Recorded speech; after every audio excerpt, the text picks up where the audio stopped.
Hello world. I just wanted to add a video on my site here, or my YouTube channel, I guess.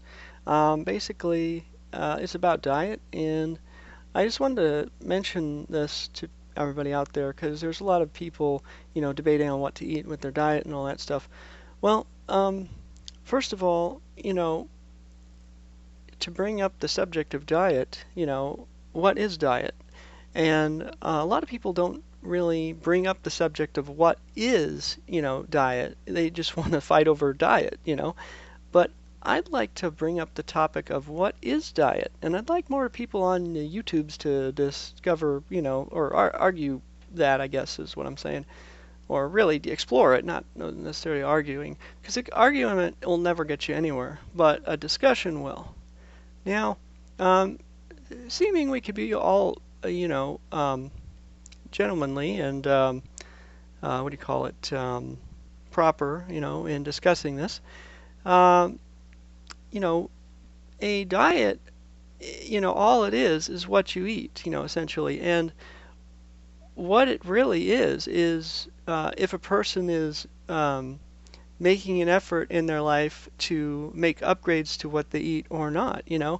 And that's all it is. It doesn't matter really what you eat, but it's just making upgrades, to what you eat. Obviously we go through life, we have problems, we don't have problems, and when we have problems, we go for what? Medicine, right?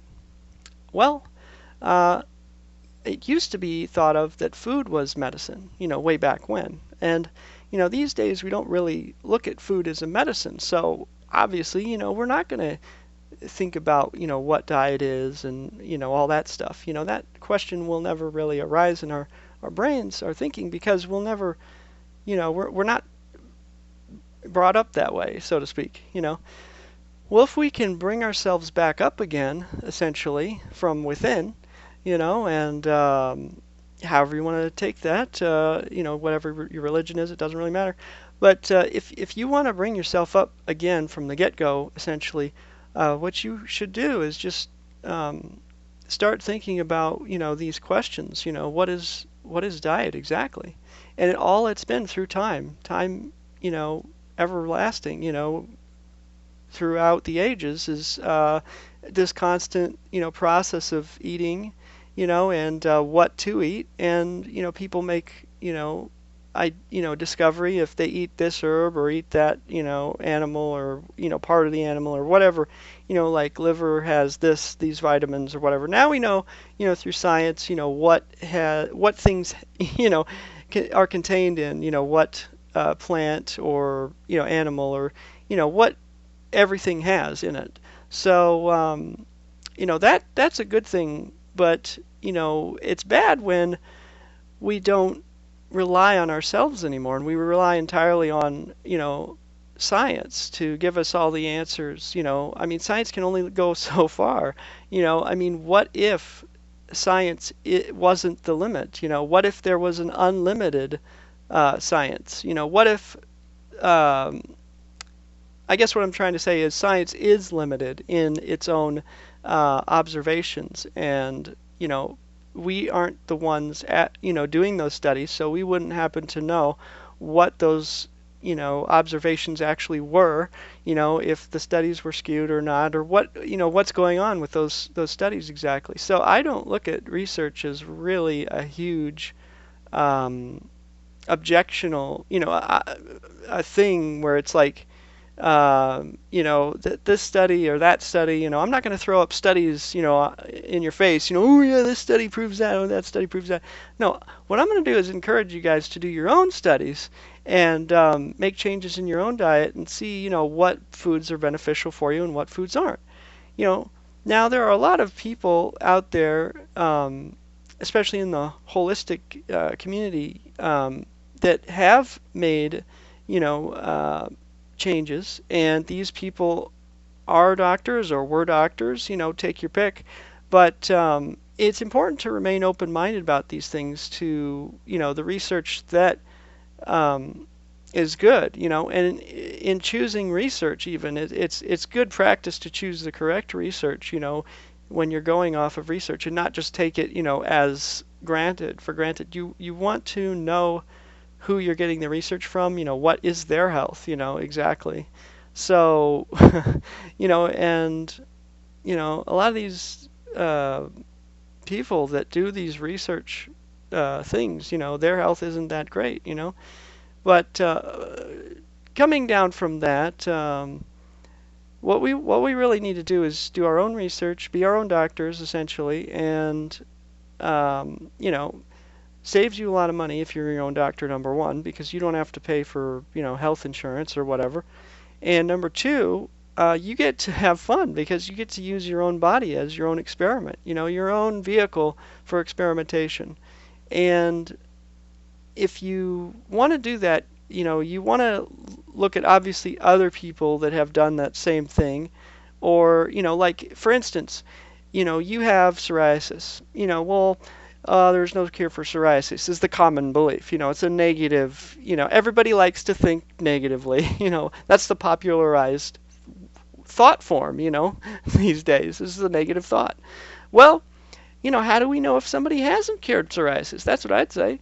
We have to look at these things from a standpoint of open-mindedness rather than just yeah, no, that hasn't been cured, and there's the scientific proof that it hasn't, or you die at such and such age, well, who's to say that a person doesn't die at such and such age because they've done this in X, Y, and Z, we really don't know, unless we've experienced for ourselves or we know the person directly that has experienced it, for themselves.